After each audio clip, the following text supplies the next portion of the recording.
Assalamualaikum warahmatullahi wabarakatuh. Halo teman-teman semuanya. Di bab 9 kali ini kita akan membahas client server. Pokok bahasan dan tujuan pada materi kali ini adalah yang pertama, pokok bahasan dulu ya.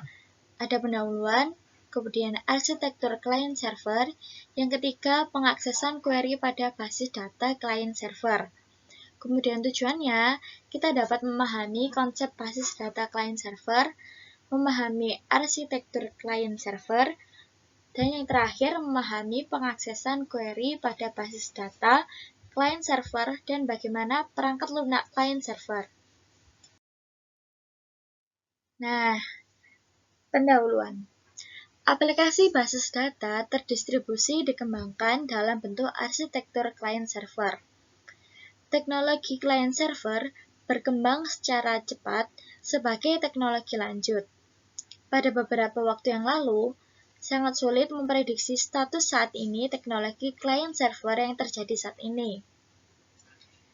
Hal ini sama sulitnya dengan memprediksi teknologi untuk beberapa tahun ke depan. Beberapa faktor yang berpengaruh pada fungsi client atau server atau keduanya melibatkan perangkat keras atau perangkat lunak, protokol network, teknologi LAN atau WAN, dan komunikasi. Penurunan biaya dari beberapa faktor tersebut menyebabkan semakin besar kemungkinan mempunyai sistem yang kuat. 2. Arsitektur client server. Saat ini, arsitektur client server yang banyak digunakan dalam industri disebut two-tier arsitektur. Pada arsitektur ini, server mengirim data dan klien mengakses data. Server memainkan peranan yang dominan pada arsitektur ini. Keuntungan sistem ini adalah kesederhanaan dan kompatibilitas dengan sistem yang legal. Arsitektur client server yang dikembangkan kemudian adalah three-tier arsitektur. Pada model ini, layar dipresentasikan sebagai host, server, dan klien. Server memainkan peranan sebagai penengah dan mengirim aturan bisnis, atau prosedur atau constraint, yang digunakan untuk mengakses data dari host.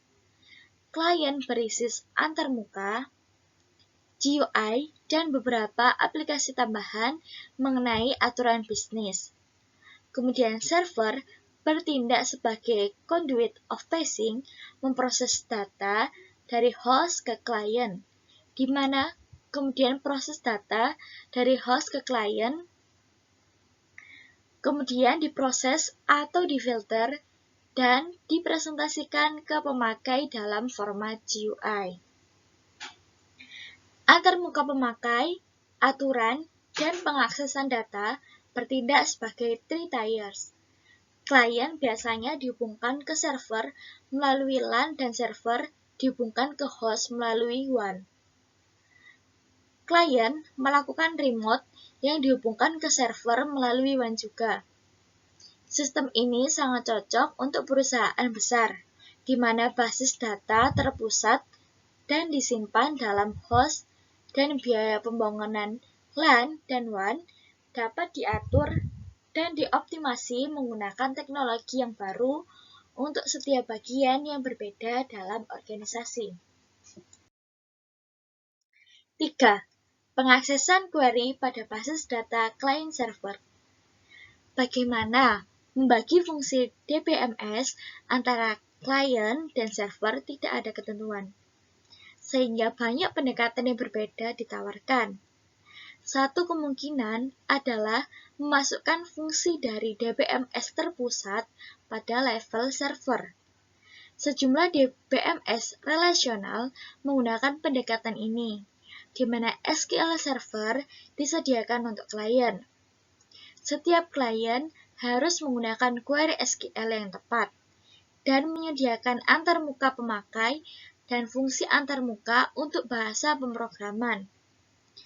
Karena SQL adalah bahasa standar relasional, berbagi SQL Server, meskipun disediakan oleh vendor yang berbeda, dapat menerima perintah SQL. Pengaksesan query. Klien juga merujuk pada data dictionary yang di dalamnya terdapat informasi pada data distribusi antara server SQL yang berbeda, sebagai modul untuk dekomposisi query global ke dalam sejumlah query lokal yang dapat dieksekusi pada berbagai tempat. Interaksi antara klien dan server selama pemrosesan query SQL adalah sebagai berikut. Yang pertama, klien melakukan parsing query pemakai dan memecahnya ke dalam sejumlah query independen untuk setiap tempat. Setiap query tersebut dikirim ke server yang sesuai. 3. Setiap server memproses query lokal dan mengirim relasi hasil ke klien. 4. Klien mengkombinasikan hasil subquery untuk memproduksi hasil dari query asal yang dikirim. Pada pendekatan ini, server SQL juga disebut Transaction Server atau Database Processor atau DB atau Back-end Machine, sedangkan klien disebut Application Processor AP atau Front-end Machine.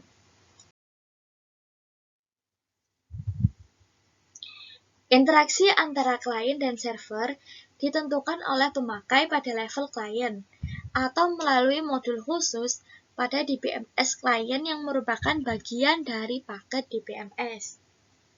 Sebagai contoh, pemakai mengetahui apa data yang dikirim setiap server, membagi permintaan query ke subquery secara manual, dan mengirimkan subquery secara individu ke tempat yang berbeda.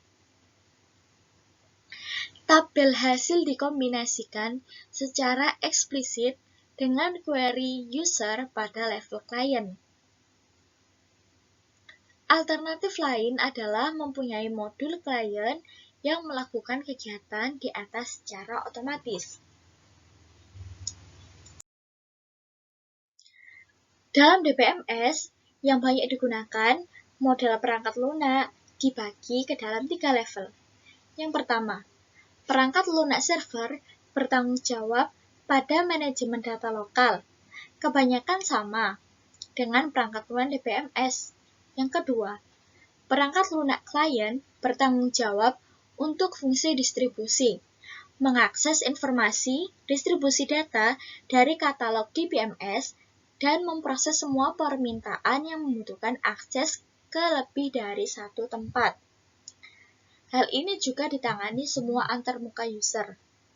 Yang ketiga, perangkat lunak komunikasi biasanya dihubungkan dengan sistem operasi terdistribusi, menyediakan primitif komunikasi yang digunakan oleh klien untuk mengirim perintah dan data ke tempat yang berbeda sesuai kebutuhan. Hal ini bukan bagian yang terpenting dalam DBMS, tetapi menyediakan primitif komunikasi dan pelayanan yang esensial.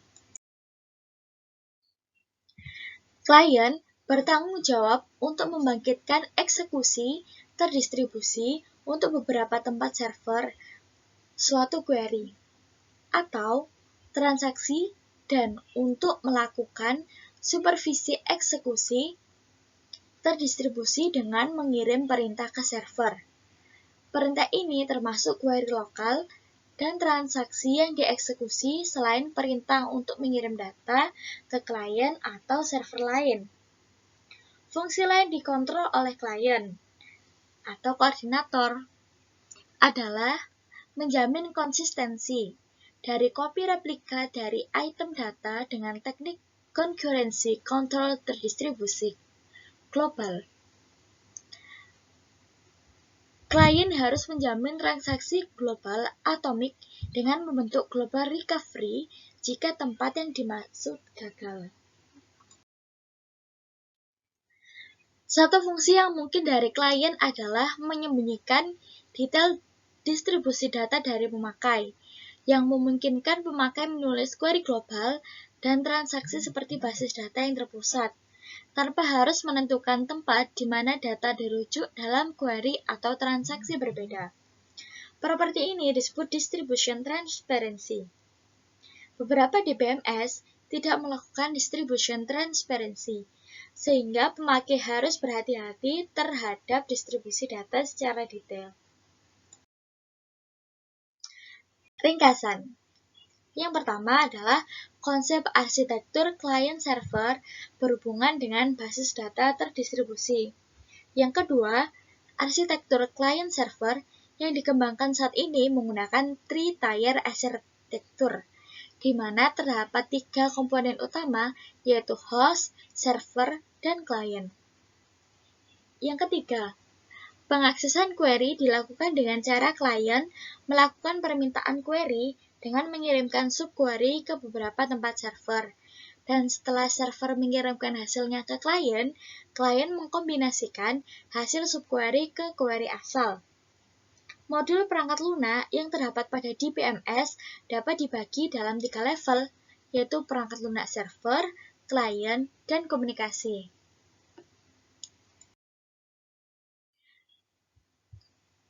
Akhirnya kita berada di penghujung materi. Terima kasih sudah menonton video ini. Semoga bermanfaat. Wassalamualaikum warahmatullahi wabarakatuh.